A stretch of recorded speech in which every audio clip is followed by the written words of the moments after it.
وہ داور کی مہندی کی دوپہر تھی جب ممی کا فون آیا۔ وہ اس وقت آفس سے نکل رہا تھا۔ یہاں سے اسے وہ اپنی کار لینے جا رہا تھا جو اسے اسلام آباد میں استعمال کرنی تھی۔ ممی کا نمبر اسکرین پہ جلتا بجھتا دیکھ کر وہ ذرا چونکا۔ شاید ممی نے ذہن بدل لیا تھا، ورنہ وہ یوں اچانک کال نہیں کرتی ہوتی ماں سوائے ہنگامی صورتحال کے۔ جی ممی، خیریت؟ اپنے دفتر کی مین بلڈنگ سے دور ہٹ کر سڑک کنارے چلتے ہوئے وہ ان سے بات کرنے لگا۔ تم آج جا کر ماموں سے مل لو۔ وہی ڈھاک کے 3 پات۔ وہ جی بھر کر بیزار ہوا۔ ممی، کل رات ہم لوگوں نے اس بات پر اتفاق کیا تھا، وہ بات یاد ہے یا اب بھول گئی؟ جی ہاں، میری بات سنو، مجھے خدشہ ہے کہ سلمان بھائی حیا کی شادی کہیں اور نہ کر دیں۔ تو کر دیں۔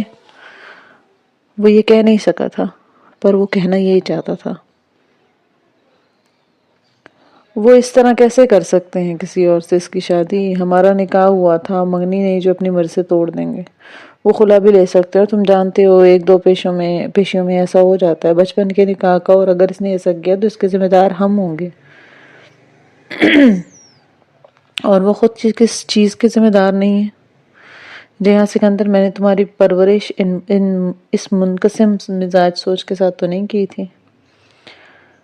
انہیں ذرا دکھ ہوا اور وہ فوراً نادم ہو گیا۔ اچھا سوری، میرا مطلب ہے کہ اگر ہم اس رشتے پہ خاموش ہیں تو بات وہ بھی نہیں کرتے۔ وہ بیٹی والے ہو کر کیسے کریں بات جہاں؟ کیسے کہیں کہ ہماری بیٹی کو رخصت کروا کر لے جاؤ؟ ایسے اپنی بیٹی کو کوئی ہلکا نہیں کرتا۔ ہاں، میرے ماموں کا غرور اور انا، وہ ہماری طرف سے مایوس ہو چکے ہیں، اس لیے سلیمان بھائی حیا کے آنے والے رشتوں پر غور کر رہے ہیں۔ اب کہ وہ ایک دم سے چپ ہو گیا تھا۔ آپ کو کس نے کہا؟ یہ تو طے تھا کہ وہ بلا تحقیق کسی بات پر یقین نہیں کرتا۔ سائمہ بھابی نے بھی فون کر کے بتایا کہ ان کے بقول سلیمان بھائی کو ہمارا انتظار بھی نہیں ہے، اور انہوں نے فرقان بھائی سے خود کہا ہے کہ ان کے کسی دوست کے بیٹے کے لیے حیا کا رشتہ بھجوانا ہے، اور آج وہ فرقان بھائی کو اس لڑکی سے ملوائیں گے۔ شاید ان کے بزنس پارٹنر کا بیٹا ہے، باہر سے پڑھ کر آیا ہے ابھی۔ فرقان بھائی نہیں ملے ابھی اس سے۔ وہ بالکل خاموشی سے سنتا رہا، اسے یہ سب کچھ برا لگ رہا تھا کیونکہ وہ خود سمجھنے سے قاصر تھا۔ تم آج چلے جاؤ، میں اس رشتے کو توڑنا نہیں چاہتی۔ جی ہاں، جب وہ لوگ میرے بے حد اہم رشتے کو غیر اہم سمجھ کر میرے منتظر ہی نہیں ہے تو کیا فائدہ جانے کا؟ بھابی بتا رہی تھی کہ حیا ہمارا پوچھ رہی تھی، اسے انتظار ہوگا۔ کیوں؟ حیا بہت نازک دل کی لڑکی ہے بیٹے۔ میں کبھی کبھی خود کو اپنی بھتیجی کا مجرم سمجھتی ہوں۔ آپ پریشان نہ ہو، میں یہ رشتہ ٹوٹنے نہیں دوں گا۔ یعنی تم جا رہے ہو؟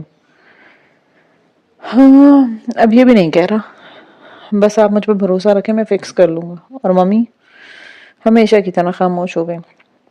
ان کو شاید اس کی قابلیت پہ بھروسہ تھا کہ وہ اپنے ارد گرد موجود ہر چیز کو فکس کر لیتا ہے۔ رشتوں اور چیزوں میں فرق ہوتا ہے۔ شاید ممی نے یہ بھی سوچا ہوگا۔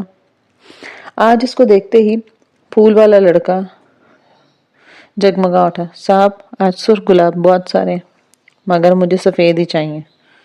اس نے بٹوا نکالتے ہوئے 2 ٹوک انداز میں کہا۔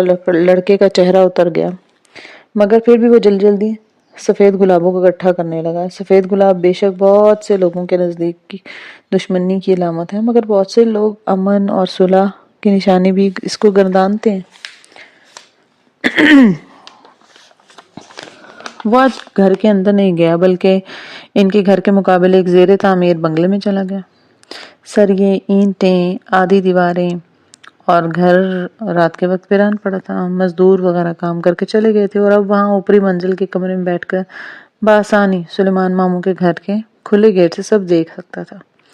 مہندی کا فنکشن تھا۔ دونوں گھروں کے قریب ایک دوسرے کھلے پلاٹ میں شاندار سی کناتے لگا کر کیا گیا تھا۔ تقریباً اسے کوئی دلچسپی نہیں تھی، وہ صرف سلیمان ماموں کے کھلے گیٹ کو دیکھ رہا تھا جہاں سے بہت سارے لوگ آ رہے تھے، بہت سارے لوگ جا رہے تھے۔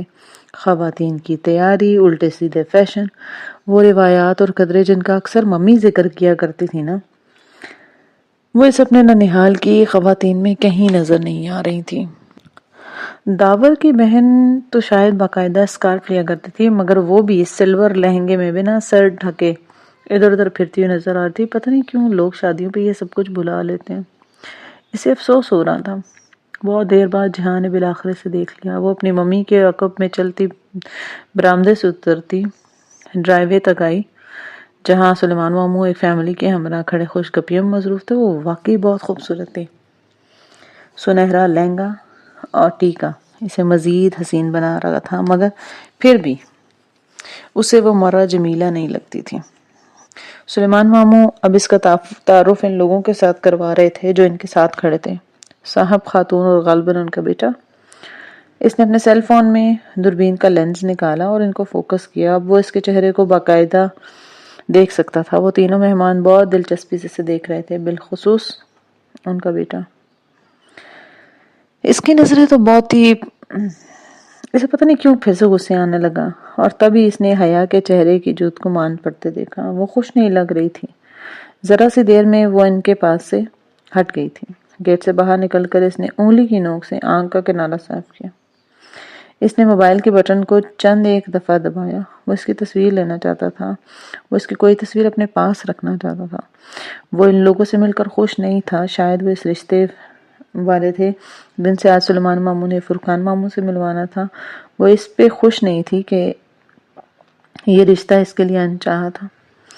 دل کے کسی کونے میں ایک گناہ اطمینان سا نصیب ہوا، جسے تسلی ملی ہو، جسے ڈھارس بندی ہو، اور اب وہ پہلے جتنا ناخوش نہیں تھا۔ بہت دیر ادھر بیٹھا رہا، اسے فنکشن دیکھنے کی آرزو نہیں تھی، بس اس انتظار میں وہی موجود رہا کہ وہ اسے ایک دفعہ پھر دیکھنا چاہتا تھا۔ کافی دیر گزری، تب وہ اسے واپس آتی دکھائی دی۔ وہ گھر کے اندر جا رہی تھی۔ کیا اسے اس سے ملنا چاہیے یا اس کے ٹرکی آنے کا انتظار کرے؟ یہی سوچ رہا تھا جب اس کا فون بجا۔ اس نے سیل فون کی اسکرین کو دیکھا اور بے اختیار چونکا۔ یہ اس کی ترکی والی وہ سم تھی جو پوسٹ پیڈ تھی اور کبھی اس کے اور کبھی ممی کے استعمال میں ہوتی تھی۔ یہ نمبر ماموں کے پاس تھا اور اس میں ماموں کا نمبر بھی محفوظ تھا، اور اب سے اس نمبر سے کال آ رہی تھی۔ ماموں کے گھر سے کال؟ وہ لمحے بھر کو گڑبڑایا، مگر اس نے فون اٹھا لیا۔ چونکہ یہ ترکی والا نمبر تھا، اس لیے وہ ایک ہی لمحے میں خود کو ترکی لے گیا۔ ایک پیشہ ور ایجنٹ ہونے کے ناطے اس کو یہ ظاہر نہیں کرنا تھا کہ وہ ترکی سے باہر اس کا ہے اور اس کا نمبر رومنگ پہ۔ وہ حیا تھی، ناقابل یقین، اور ممی کا پوچھ رہی تھی۔ وہ ان کی منتظر تھی، ممی ٹھیک کہتی تھی۔ اس سب کے باوجود جب وہ بات کرنے لگا تو اس کا لہجہ خشکی تھا۔ وہ اتنی جلدی کسی کے ساتھ نرمی یا کھل کر بات نہیں کرتا تھا، اور اس کے لیے اس کو ویسے بھی کوئی امید نہیں دلانا چاہتا تھا۔ پھر بھی جب بات کے اختتام پر اس نے حیا کی آواز کو بھیگتے ہوئے سنا تو اس کا دل دکھا تھا۔ فون بند کر کے اس نے وہ خط کا لفافہ نکالا جو وہ پھولوں کے ساتھ رکھنے کے لیے لایا تھا۔ ابھی اندر موجود سفید موٹے کاغذ پہ اس نے لکھا نہیں تھا، اور اب اسے معلوم تھا اس کو کیا لکھنا ہے۔ اس لڑکی کے نام جو کبھی کسی انچاہے رشتے کے بننے کے خوف سے روتی ہے تو کبھی کسی بن چکے انچاہے رشتے کے ٹوٹنے کے خوف سے۔ یہ آخری بات محض اس کا گمان تھی، مگر کیا پتا وہ صحیح بھی ہو۔ اس نے پی کیپ سر پر لی اور مفلر گردن کے گرد یوں لپیٹا کہ اگر وہ خود کو کوریئر سروس مین کہہ کر گھر کے کسی ملازم کے حوالے وہ پھول کرے تو کل اس کو دن کی روشنی میں وہ پہچان نہ پائے۔ پھول اور خط ایک ملازم کے حوالے کر کے وہ واپس چلا گیا، اور وہ صرف حیا کو چونکانا چاہتا تھا۔ اسے امید تھی کہ اس کا مقصد پورا ہو جائے گا۔ داور کی بارات کے روز اس کا قطعاً ارادہ نہیں تھا کہ آج بھی وہ حیا کے لیے ادھر جائے گا۔ آج ویسے بھی اسے اپنے بہت سارے کام تھے۔ سیکنڈ سیکریٹری تک رسائی وہ ابھی تک حاصل نہیں کر سکا تھا، مگر وہ جانتا تھا یہ کام وقت طلب ہے۔ صبر، انتظار اور خاموشی، یہ تینوں چیزیں اس نے اپنی جاسوسی مہمات کے دوران سیکھی تھی۔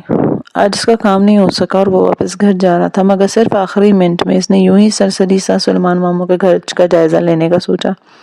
معلوم نہیں وہ بار بار وہاں کیوں جا رہا تھا۔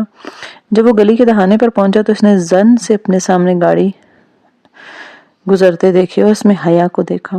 وہ بے اختیار چونکا۔ اس گاڑی میں سے وہی کل والی فیملی نظر آئی اور وہی بے باک نگاہوں والا فضول انسان گاڑی چلا رہا تھا۔ آخر وہ ان کے ساتھ کیوں جا رہی تھی؟ وہ فارغ تھا، اگر نہ ہوتا تو تب بھی ان کے پیچھے جاتا۔ جو بھی تھا وہ اس کی بیوی تھی، اور وہ اس وقت کچھ ایسے لوگوں کے سامنے تھا جو اسے پہلی نظر میں بالکل اچھے نہیں لگے تھے۔ کل اسے وہ ان سے مل کر ناخوش لگی تھی، مگر آج وہ ان کے ساتھ تھی۔ وہ کل غلط تھی یا وہ آج غلط ہے؟ اور جب اس نے میرج ہال کی ایک طرف حیا کو گاڑی سے اتر کر دوبارہ فرنٹ سیٹ پہ بیٹھتے دیکھا تو اسے دھچکا سا لگا تھا۔ وہ کیسے یوں کسی کے ساتھ بیٹھ سکتی ہے؟ کیا وہ ہر کسی کے ساتھ یوں بیٹھ جانے والی لڑکی ہے؟ اسے شدید غصہ آیا تھا۔ ایک تو اس کا لباس، پھر اتنا میک اپ، اتنی نک سی تیار ہوئی تھی وہ، اوپر سے رات کا وقت۔ اس کا دل چاہا کہ وہ بھی اس کو ہاتھ سے پکڑ کر اس آدمی کی گاڑی سے نکال لے، اور اگر اس نے وہ عجیب و غریب حلیہ نہ اپنایا ہوتا تو شاید وہ یہ کر بھی جاتا۔ جب وہ گاڑی سے نکلا نا تو فرائنگ پین بھی ساتھ میں اٹھا لیا، جو اپنے اس گیٹ اپ کے ساتھ وہ رکھا کرتا تھا۔ کاملیت اس کے ہر کور میں نمایاں تھی، اور جب اس نے نوجوان کے سر کے پچھلے حصے پر فرائنگ پین دے مارا تو بھی اس کا غصہ کم نہیں ہوا۔ وہ کچھ اور کر سکتا تھا، کوئی حق جتا سکتا تھا، مگر وہ اس لڑکی کو گردن سے پکڑ کر میرج ہال کے دروازے تک چھوڑ سکتا تھا، اور اس نے وہی کیا۔ اپنے لباس کا وہ گھٹیا سے رنگ کا دوپٹہ بھی اس کی طرف اچھال دیا، مگر جب جانے لگا تو ایک دفعہ بہت سلگتی نگاہوں سے اسے دیکھتے ہوئے اگر وہ بولا تو صرف ایک لفظ جو اس کی زبان پر آیا تھا: بے حیا۔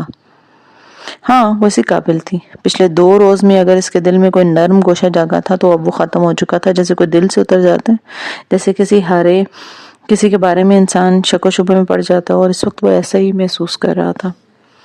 اب وہ اس سے ملنا نہیں چاہتا تھا۔ اگر وہ استنبول آنے سے روک سکا تو ضرور رکے گا، لیکن وہ ان کے گھر نہیں جائے گا۔ اس کا فیصلہ آسان ہو گیا تھا۔ ہر مشرقی مرد کی خواہش ہوتی ہے نا کہ اس کی بیوی ہر کسی کے ساتھ گاڑی میں بیٹھنے والی لڑکی نہ ہو، اور جو آج اس نے دیکھا تھا اس سے نہ صرف وہ بدظن ہوا تھا بلکہ وہ اس لڑکی کے بارے میں شدید قسم کے شک و شبہ میں پڑ گیا تھا۔ یہ بھی تو ممکن تھا کہ وہ اس لڑکی کو پسند کرتی ہو۔ یہ الگ بات ہے کہ اس کی جرأت نے اسے بوکھلا دیا تھا اور وہ فطری رد عمل کے تحت بھاگی ہو، مگر کم از کم ایک بات واضح تھی کہ پسند ناپسند ایک طرف، مگر وہ کسی کو اپنے قریب آنے نہیں دیتی تھی۔ لیکن یہ بھی ہو سکتا ہے کہ اس لڑکے کے والد کے رشتہ بھیجنے میں حیا کی رضامندی شامل ہو، اور اس لیے وہ جہاں یا ممی کی آمد کا پوچھ رہی تھی تاکہ جلد از جلد یہ رشتہ منطقی انجام تک پہنچ جائے اور وہ اپنی مرضی کسی اور سے شادی کر سکے۔ لعنت ہے مجھ پر جو سلیمان ماموں کی بیٹی اور فرقان ماموں کی بھتیجے سے اچھی امید رکھیں۔ دل میں آئے بغض کو ختم کرنے کے لیے اسے بہت سا وقت چاہیے تھا۔ وہ ایسا آدمی نہیں تھا جو چند گھنٹوں بعد ٹھنڈا ہو کر سوچنے پہ دل صاف کر لے۔ برسوں اس نے اس دنیا میں کام کیا جہاں ہر چیز شخص کے 2 چہرے ہوتے ہیں۔ دوسرے انسانوں پر اعتبار تو وہ کھو چکا تھا، مگر اب اپنی بیوی پر بھی کھو چکا تھا۔ اچھا ہی ہوا وہ ماموں سے ملنے نہیں گیا۔ امید دلائے بغیر رشتہ ختم کرنا زیادہ بہتر ہے۔ بس چند دن وہ اس لڑکی پہ مزید نظر رکھے گا۔ اگر اسے ممی کو اس رشتے کو توڑنے کے لیے ٹھوس وجوہات بھی دینی پڑی تو وہ دے گا۔ ایک بار پھر وہ اپنی سوچ میں حیا سے واپس اس لڑکی تک آ گیا تھا۔ وہ نوجوان جس کے ساتھ اس لڑکی کو بیٹھے دیکھا تھا نا، وہ بعد ازاں اس فرائنگ پین بھی دے مارتا اور اس کے ذہن سے نکل نہیں پا رہا تھا۔ اگلے کچھ دن وہ بہت مصروف رہا اور اپنے ماموں کے گھر سے کے قریب سے گزرنے کا اسے وقت نہیں ملا، لیکن شک کا جو کھٹکا اس کے دل میں بیٹھ گیا تھا نا، اس کی تصدیق کے لیے اس نے حیا کے ای میل ایڈریس پر کلون لگا دیا تھا۔ اس کا ای میل ایڈریس ممی نے روہیل سے لے کر اسے دیا تھا۔ اسے کلون ہیکر کے باعث اب اسے ای میل ایڈریس میں جیسے ہی کوئی میل آتی یا باہر جاتی تو اگلے ہی سیکنڈ وہ اسے اپنے فون پر موصول ہو جاتی۔ وہ اس لڑکے کا نام نہیں جانتا تھا اور نہ ہی اس کے پاس اتنا وقت تھا کہ اس کے بارے میں معلومات حاصل کرے۔ بس اب اسے یہی معلومات حاصل کرنا تھی کہ اس کی منقوہ کسی اور کے ساتھ وابستہ تو نہیں۔ اگر ہے تو بہت اچھا، کوئی ٹھوس چیز اس کے ہاتھ لگ جائے پھر ممی کو راضی کر لے گا۔ ابھی تک اسے کوئی خاطر خواہ کامیابی حاصل نہیں ہوئی تھی، مگر اس کا تجبذ بہرحال ختم نہیں ہوا تھا۔ داور کی شادی کے 8-9 دن گزرے تھے۔ سہ پہر جب وہ اپنے اپارٹمنٹ کا لاک کھول رہا تھا اس کا موبائل بجا۔ دروازہ احتیاط سے تھوڑا سا کھول کر اندر داخل ہوتے ہوئے اس نے آنے والے پیغام کو دیکھا۔ وہ حیا کے ایک ای میل کی کاپی تھی جو اس نے ابھی بھی بھیجی تھی۔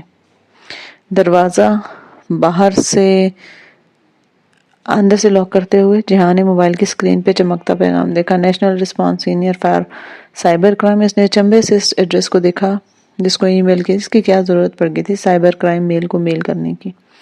میل میں ایک ویب سائٹ پہ کسی ویڈیو کا لنک تھا اور ساتھ میں ایک مختصر سی شکایت جس کے مطابق اس کے کزن کی مہندی کی تقریب میں جو کہ چند روز قبل منعقد ہوئی کوئی فیملی ویڈیوز انٹرنیٹ پہ ڈالی گئی ہیں اور اس کے خلاف پرائیویسی ایکٹ کے تحت شکایت کر رہی تھی کہ اسے فوری طور پر ہٹا دیا جائے۔ جہاں نے ویڈیو کے پتے کو چھوا مگر بہت بھاری ہونے یا نیٹ کی رفتار کم ہونے کے باعث وہ نہ کھل سکے۔ خیر ویڈیو بعد میں لے جائے گی، ابھی اسے اس کی مدد کرنی چاہیے۔ تو طے تھا کہ سائبر کرائم سیل سے اس نے رجوع کیا تھا۔ وہ ایک غیر فوجی ایجنسی کا سیل تھا اور وہ میل کا جواب 3-4 دن بعد ہی دیں گے، اور ان کا طریقہ کار ذرا پیچیدہ تھا۔ وہ پہلے شکایتی فارم بھیجے جو FIR کے مترادف ہوتا ہے، اور پھر ایک دفعہ بیان لینے کے بعد ایجنسی کے تھانے ضرور بلایا جاتا ہے۔ اب یہ خاندان لڑکیاں کدھر تھانے کچہری کے چکر کاٹتی پھریں گے، اس لیے اسے کچھ کرنا تھا۔ اسے لاکھ گلے شکوے ہوں گے اس کو، لیکن وہ اس کی مدد کرنا چاہتا تھا۔ ممی سے اس نے حیا کا موبائل نمبر بھی ای میل ایڈریس کے ساتھ لے لیا تھا۔ ممی سے حیا کا کوئی خاص رابطہ تو تھا نہیں، بس ایک دفعہ فاطمہ ممانی نے حیا کے موبائل سے کال کیا تھا تو نمبر آ گیا۔ اس نے چند لمحے سوچا اور پھر ایک لینڈ لائن نمبر سے اس کا نمبر ڈائل کیا۔ یہ سرکاری فون تھا، اس کا نمبر کسی کی CLI پہ نہیں آتا تھا، صرف پرائیویٹ نمبر لکھا آتا تھا۔ آواز بدلنا اس کے لیے کبھی مسئلہ ہی نہیں رہا تھا، اس کو ان چیزوں میں اچھی تربیت دی گئی تھی، مگر صرف آواز بدلنے میں غلطی کا یا پکڑے جانے کا احتمال کافی زیادہ ہوتا ہے، اس لیے اس نے وائس چینجنگ ایپلیکیشن بھی آن کر دی تھی۔ یہ خودکار نظام اس کے لبوں سے نکلے ہر لفظ کو سیکنڈ کے 10ویں حصے بعد حیا کی سماعت تک ایک مخصوص مردانہ آواز میں پہنچاتا تھا۔ جب وہ اس سے مخاطب ہوا تو اس کی آواز دھیمی تھی، خوبصورت مگر مدھم سا گمبھیر پن تھا۔ صوفے پہ نیم دراز ہوتے وہ بہت اطمینان سے باتیں کر رہا تھا جو اس لڑکی کو چونکا دینے کے لیے کافی تھی۔ وہ ویڈیو ہٹانے کا وعدہ کر کے اس نے وہی بات کی جو سائبر کرائم والے بھی لازمن کرتے ہیں کہ ہمارے آفس آ کر باقاعدہ رپورٹ کریں۔ اس بات پہ وہ باقاعدہ سر پٹا گیا اور پھر جلدی سے فون بند کر دیا۔ جہاں نے قدرے اچنبے سے ریسیور کو دیکھا کہ وہ اتنی گھبرا کیوں گئی تھی، شاید مسئلہ سنگین تھا، اسے وہ ویڈیو دیکھ لینی چاہیے۔ تقریباً 10 منٹ کے بعد اس نے اپنے لیپ ٹاپ پر اس ویڈیو کو کھولا۔ جیسے ہی صفحہ لوڈ ہوا اور اوپر ویڈیو کا نام جگمگایا، وہ ایک دم سے چونک کر سیدھا ہوا۔ جیسے جیسے ویڈیو چلتی جا رہی تھی اس کے چہرے کے تاثرات سخت ہوتے جا رہے تھے، پیشانی کی رگیں تن گئی تھیں اور آنکھوں میں شدید غصہ تھا۔ تو یہ تھا اس کے ماموں کا عزت دار خاندان، فرقان ماموں اور سلیمان ماموں کی عزت و عصمت والی بیٹیاں۔ وہ مکمل طور پہ زنانہ فیشن نہیں تھا، اسے پیچھے پس منظر میں ویٹرز اور DJ بھی نظر آ رہے تھے۔ وہ بھی تو مرد تھے نا، ان سے تو کوئی پردہ نہیں تھا، کوئی شرم، کوئی لحاظ۔ کیسے لوگ ہیں یار؟ کیا ہو گیا ہے پاکستان کو؟ دکھ، تیش، استجاب۔ ایک دم سے وہ بڑا اپسٹ ہو گیا۔ بے حد غصے میں اس نے لیپ ٹاپ بند کیا اور اٹھ کر کمرے میں بے چینی سے ٹہلنے لگا۔ جیل میں گزرے وہ 1 ماہ 10 دن اس کے اندر بہت تلخی بھر گئے تھے۔ گو کہ وہ اس تلخی کو دبا گیا تھا مگر ختم نہیں کر پایا تھا، اور دبانے اور ختم کرنے میں خلیج بھر کا فرق تھا۔ اسے اتنا غصہ تو اس لڑکی کو اس گاڑی میں بیٹھ کر دیکھ کر نہیں آیا تھا جتنا اس واہیات ویڈیو کو دیکھ کر آیا تھا۔ یہ لڑکی اس جیسے آدمی کے ساتھ تو کبھی خوش نہیں رہ سکتی۔ وہ یہ سوچ نہیں رہا تھا کہ وہ باکردار اور اچھا تھا، مگر وہ دونوں 2 مختلف طریقوں سے پروان چڑھنے والے 2 مختلف انسان تھے، دریا کے 2 کنارے۔ اور اب تو وہ ممی کی خوشی کے لیے باقاعدہ اس سے شادی بھی نہیں کرنا چاہتا تھا۔ اسے پچھتاوا ہوا کہ اس نے میجر احمد یعنی اپنا نام فون پہ کیوں بتایا۔ بہرحال اس سے غلطی کو وہ کور کر لے گا، وہ اس سے معلوم نہیں ہونے دے گا کہ یہ وہی میجر احمد ہے۔ یہ بات کی بات ہے۔ ابھی مسئلہ اس کے اسکالرشپ کا تھا۔ جب یہ طے تھا کہ وہ اس کے ساتھ رشتہ نہیں رکھنا چاہتا تو پھر وہ کیوں اگلے 5 ماہ استنبول میں اس کے لیے ہلکان ہو۔ ممی کا خیال تھا کہ وہ آئے گی تو ہی ان کے پاس رہے گی، اس صورت میں تو وہ اور بھی مسئلہ ہوگا کہ وہ استنبول میں 2 شناختوں کے ساتھ رہ رہا ہے، کبھی جہانگیر میں رہنا پڑا تو کبھی بیوقدہ میں۔ اگر وہ 2 دن بھی اس کے گھر رہی تو جان جائے گی کہ اس کی سرگرمیاں مشکوک ہیں۔ ایسے میں اس کے لیے خود کو چھپا کر رکھنا مشکل ہو جائے گا، اور جب اسے زندگی میں شامل کرنا ہی کرنا تو پھر اپنے رازوں میں کیوں شریک کرے۔ وہ یہی بات بار بار سوچ رہا تھا اور سوچے جا رہا تھا۔